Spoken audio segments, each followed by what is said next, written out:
अगला टॉपिक देखो, रबी की फसल के प्रकार। जो 3 प्रकार की फसल हैं ये, रबी की फसल, खरीफ की फसल और जायद की फसल।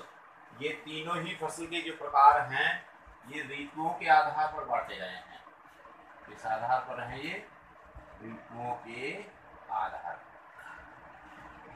ऋतुएं जो है अपनी वैसे 6 होती हैं, लेकिन यहाँ ऋतुएं 3 के आधार पर इसको 3 प्रकार से बांटा है।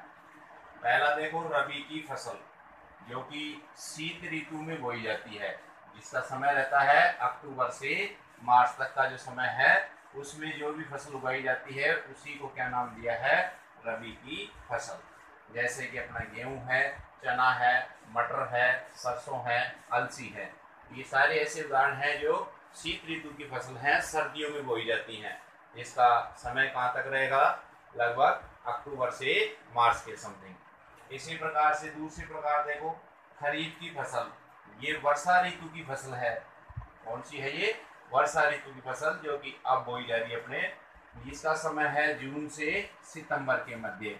जो जून से सितंबर के मध्य जो उगाई जाएगी, इस फसल को क्या नाम दिया है? खरीफ की फसल। जैसे कि बाजरा है, मक्का है, धान है, चावल जो होता है, सोयाबीन, मूंगफली, कपास। ये सारे उदाहरण किसके हैं?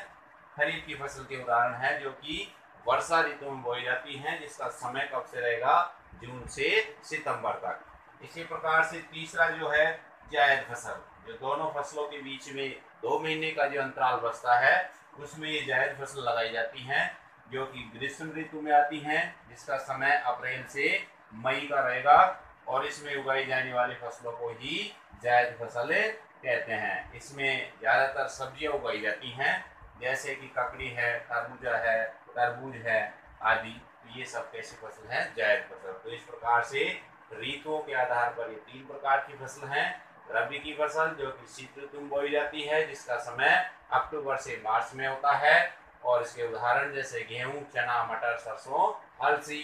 दूसरी है खरीफ की फसल, जो कि वर्षा ऋतु की फसल है, और ये जून से सितंबर में बोई जाती है।